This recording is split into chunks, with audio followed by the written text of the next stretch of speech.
السلام علیکم ورحمۃ اللہ وبرکاتہ۔ ناظرین، مختصر کلام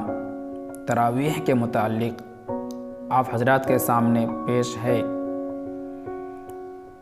اس سے پہلے آپ حضرات سے گزارش ہے کہ اگر آپ حضرات میرے یوٹیوب چینل کو سبسکرائب نہیں کیے ہیں تو آپ میرے یوٹیوب چینل کو سبسکرائب کر لیں اور ویڈیو کو لائک کریں اور میرے یوٹیوب چینل کے لنک کو اپنے دوستوں تک شیئر کریں۔ سامعین، ویڈیو کو شروع کرنے سے پہلے میں ایک قرآن کریم کی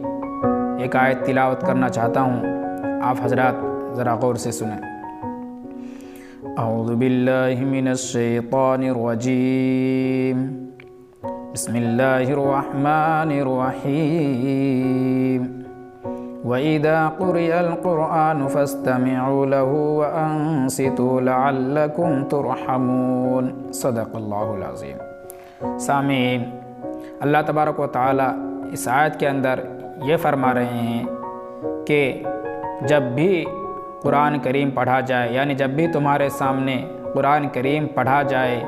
تو تم اسے خاموشی کے ساتھ غور سے کان لگا کر کے سنو تاکہ تم پر رحم کیا جائے، تاکہ تم پر رحمت نازل ہو۔ سامعین، اس کے بعد میں آپ حضرات کے سامنے تراویح کے متعلق چند باتیں کرنا چاہتا ہوں، اور وہ یہ ہے کہ جیسے رمضان کا مہینہ آ رہا ہے اور رمضان کے مہینے میں ہم عشاء کی نماز کے بعد 20 رکعات تراویح کی نماز سنت ادا کرتے ہیں۔ عشاء کی نماز کے بعد 20 رکعات تراویح کی نماز سنت ہے، جو کہ الحمدللہ ہم ادا کرتے ہیں۔ اور تراویح کی نماز میں جو سنت ہے اس میں قرآن کریم کا سننا ایک الگ سے سنت ہے، جو کہ الحمدللہ ہم وہ بھی کرتے ہیں، ہم تراویح کی نماز میں قرآن کریم بھی سنتے ہیں، لیکن ہمارے اس قرآن کریم کو سننے میں کچھ کمی رہ جاتی ہے، جس کے متعلق آپ حضرات سے میں گفتگو کرنا چاہتا ہوں، اور وہ یہ ہے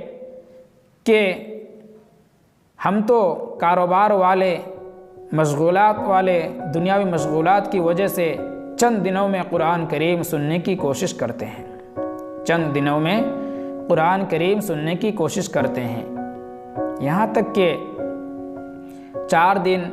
5 دن، 6 دن، 8 دن، 10 دن کا قرآن کریم سن لیتے ہیں، اس کے بعد ہم اپنے آپ کو چھٹی کر دیتے ہیں۔ اور یہ جو قرآن سنتے ہیں ہم پیچھے، ہماری حالت یہ ہوتی ہے کہ امام صاحب نیت باندھ کر کے اپنے قرات میں لگ جاتے ہیں،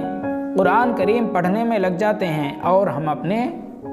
پیچھے اپنے مشغولات میں لگ جاتے ہیں، باتوں میں لگ جاتے ہیں، موبائل چلانے میں لگ جاتے ہیں۔ تو میرے محترم بزرگ اور دوستو، اگر ہم یہ سوچتے ہیں کہ اس طرح کرنے سے، اس طرح قرآن سننے سے ہمیں قرآن سننے کا ثواب ملے گا، تو میرے محترم بزرگ و دوستو، ایسے کرنے سے ہمیں پورے قرآن کریم سننے کا ثواب نہیں مل سکتا۔ جب تک کہ ہم امام صاحب کے ساتھ تکبیر اولیٰ کے ساتھ نیت باندھ کر کے قرآن کریم کو، پورے قرآن کریم کو نہیں سنیں گے، تب تک ہم پورے قرآن سننے والے، نماز میں، تراویح کے نماز میں پورے قرآن کو سننے والے نہیں ہوں گے۔ اور ہم جو دوسرے کے سامنے کہتے ہیں کہ ہم نے تو 6 دن میں ہی قرآن کریم پورا کر لیا، 8 دن میں ہی قرآن کریم پورا کر لیا، میرے محترم بزرگوں دوستو، یہ ہماری غلط فہمی ہے کہ ہم اس طرح قرآن سنتے ہیں کہ جب امام صاحب پورے قرآن پڑھنے کے بعد رکوع میں جاتے ہیں تب ہم جھٹپٹ سے اٹھ کر کے نیت باندھ لیتے ہیں اور رکوع میں چلے جاتے ہیں۔ ہو سکتا ہے کہ اس طرح ہماری نماز بھی نہیں ہوتی ہوگی۔ تو اس آیت میں اللہ تبارک و تعالیٰ کیا فرماتے ہیں کہ جب بھی قرآن پڑھا جائے، خاموشی کے ساتھ غور سے کان لگا کر کے قرآن کو سنو تاکہ تم پر رحم کیا جائے۔ اور ہماری حالت کیا ہوتی ہے کہ امام صاحب قرآن کریم پڑھتے ہیں اور ہم پیچھے اپنے باتوں میں لگ جاتے ہیں، اپنے کام میں لگ جاتے ہیں، موبائل چلانے میں لگ جاتے ہیں۔ میرے محترم بزرگوں دوستو، ایسا قرآن سننا ہمیں اس ثواب تک نہیں پہنچا سکتا جو کہ قرآن کریم سننے کا ثواب ہے۔ اب یہ تو یہ بات ہو گئی۔ اب دوسری بات یہ کہ ہم 8 دن، 10 دن، 6 دن، 5 دن میں قرآن کریم سن لیتے ہیں، اس کے بعد ہم تراویح کی نماز میں بھی مشکل سے جاتے ہیں۔ تو میرے محترم بزرگوں دوستو، ان حضرات سے میں یہی کہنا چاہوں گا کہ قرآن کریم تراویح کی نماز میں سننا ایک الگ سنت ہے، اور پورے مہینے تراویح کی نماز پڑھنا ایک الگ سنت ہے، اور پورے مہینے میں تراویح کی نماز کا پڑھنا ایک الگ سنت ہے۔ اگر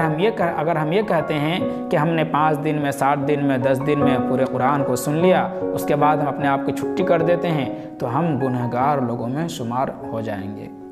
تو میرے محترم بزرگوں دوستو، میں نے جو بات کہی، مختصر بات یہی ہے کہ جب بھی ہم قرآن کریم کو سنیں، چاہے 5 دن میں، چاہے 10 دن میں، چاہے 15 دن میں سنیں، ہم کوشش یہ کریں کہ امام صاحب کی نیت باندھتے ہی ہم بھی نیت باندھ لیں پیچھے، اور جب ہمارا قرآن پورا ہو جائے تو چاہے 15 دن میں ہی قرآن پورا کیوں نہ ہو، اس کے بعد جو 15 دن بچے ہیں ہم اس میں بھی تراویح کی نماز پڑھنے کی کوشش کریں۔ ہمیشہ یہی کوشش ہو کہ ہم سے 1 رکعت بھی نماز، یعنی تراویح کی نماز ہم سے قضا نہ چھوٹ جائے،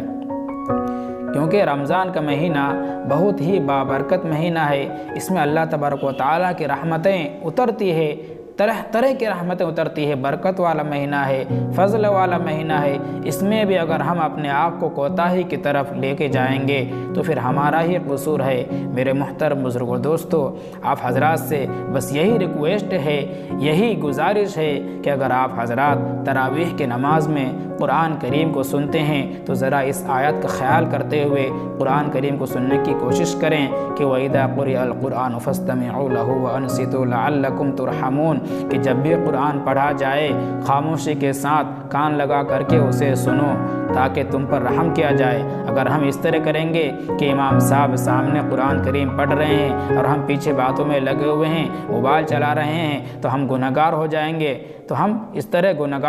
گے، تو ہمیشہ یہی کوشش ہونی چاہیے کہ امام صاحب کے ساتھ نیت باندھیں، اور جب ہمارا قرآن پورا ہو جائے تو ہم تراویح کی نماز پڑھنا نہ چھوڑ دیں، بلکہ ہم پورے مہینہ عشاء کی نماز کے بعد 20 رکعت تراویح کی نماز پڑھنے کی کوشش کریں۔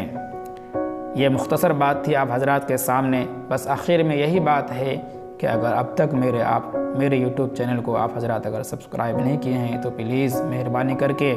میرے یوٹیوب چینل کو سبسکرائب کر لیں اور لائک کریں، اور میرے یوٹیوب چینل کے لنک کو اپنے دوستوں تک شیئر کریں۔ فقط السلام علیکم ورحمۃ اللہ وبرکاتہ۔